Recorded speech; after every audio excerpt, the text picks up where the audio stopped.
Hey everyone, it's Emily here from Phoenix Gateway, and I'm bringing you your weekly read working with my Sacred Geometry Healing Card decks, the second edition, and it's for the week starting the 28th of October until the 3rd of November.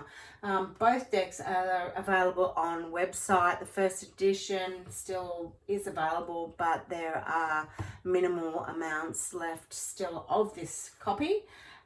This particular one also is available worldwide and comes through my American publisher, so easily accessible for anybody who would like to purchase a copy. So this is a general read, and let's see what the cards have to say.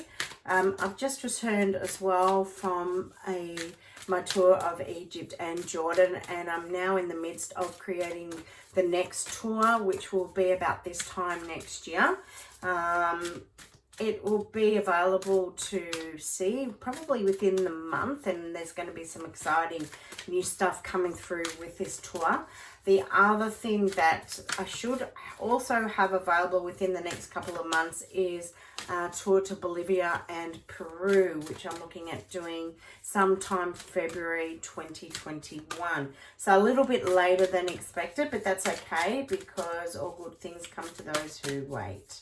So let's see, what do we have? Okay, first card to come through. I have some cards for this week. And that's interesting. It's Raven Magic that's come through, and we're heading into new times. We're heading into the new moon. It's, we're heading into Scorpio season. And I think for many, they're going to be finding that there's still that very big shake-up that's occurring, and it's about shedding what we don't need to hold on to, whether it's in business or relationships. Okay. Whether it's, relationships of self more than anything. And, it's understanding that it's okay to let go. It's okay to release that fear that we may, many of us can still hold on to. And because it's these fears that do hold us back. Because, we're scared of the unknown. We're scared of, just giving something a go. And what I'm realizing is that when we do things more and more, over and over, it becomes confidence. It's learning through confidence that we can, to make our heart sing, to truly come into our light, to come into where we are supposed to be, to follow our path. And, as we start to let go of fear, we start to trust, and we start to, we bring in the belief system, we start to go with our gut, our intuition.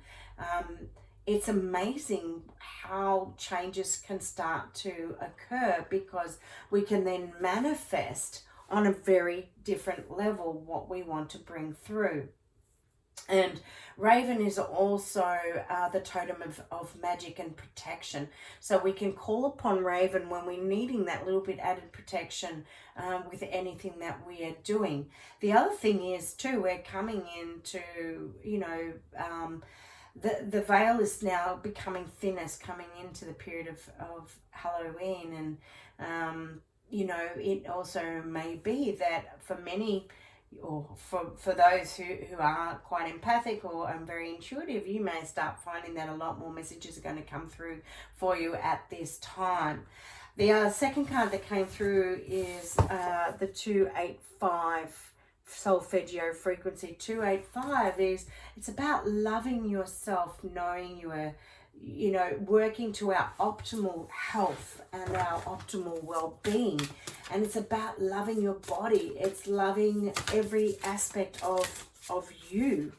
I'm not going to take all these cards because they are actually a new deck, and I had to open because I gifted my deck while I was away. So I'm just going to take them more as individual cards at this point.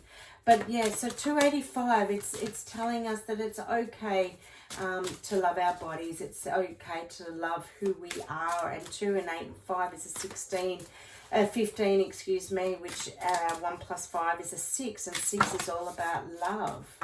And so we're working with that frequency, and we're working on aspects of ourselves. And, you know, it also comes with letting go of fear. It's letting go of attachments, emotions that may be holding us back, that aren't allowing us to be at our optimum in terms of health and emotional state. So, you know, it may be that it's time to get out there, especially in the southern hemisphere where we're coming into summer. A good idea to come into some more exercise as well, you know, because the weather's getting warmer, and it's you know, we get more excited or happier to do things in warmer weather than when it's cold. And then we've got the dodeca. So the dodecahedron follows on again from Raven Magic, because we're talking about intuition. So it's about really being connected on a higher level, and it's telling us, you know, tap into your intuition, because, you know, your guides are working with you. You're working with higher frequencies, and you can tap into energies that you didn't realize are there, or messages that you didn't realize are there for you. Shapeshifter is, you know, with the dodecahedron, as we start to tap in more on when we start to excel, and on a conscious level, it's more about what we can tap into as well. Within ourselves, and it's knowing that, you know, we can create the shifting, the shape-shifting that we need as we let go of this fear, as we work on our intuition. It's knowing that the answers that we're looking for are actually within. And isn't it interesting, the bottom of the deck is the flower of life, because this is the gestational period. Once we remove these two outer concentric circles, all the answers that we're looking for, the wisdoms, whatever it is that we're working on at this present time, is going to come to fruition. So it is a gestational period. And we are in that gestational period because we're working on heightening our intuition, cleansing ourselves to create optimal health and well-being. And, you know, we're really connecting in on higher levels, and that will come through meditation as well. It's understanding that, you know, so much of what we look for is actually within, and it may even be that, you know, you look for a teacher or a workshop to do because you're ready to take yourself to that next level of where you want to be. Okay, can I have a couple more cards to finish off the reading, please?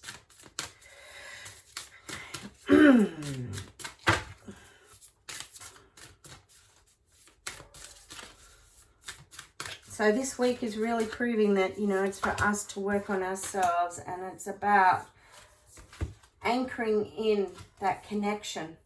It's anchoring, it's about bringing through our intuitive state, and we're going to ground and anchor that, you know, into the earth plane, so that we actually have like a two-way street.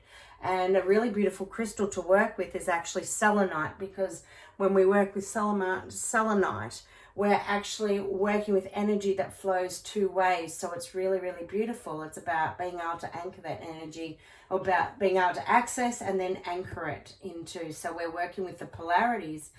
And as we start doing more and more of this, what we're really doing is tapping in on a greater universal level, because, you know, everything is connected. And this is the law of mentalism. It's knowing that each one of us is connected, and the more we start to work on ourselves, we start to heighten our intuition, and we start to excel our levels of consciousness, and we go through that period, you know, of working on ourselves, that more and more we can tap into the all, into the everything. And you know, the first and foremost, where do we start? We start with relationships, and it's a relationship of self. So wherever you are this week, have a wonderful week working on yourself, and I'll be speaking with you next week. Okay, bye for now.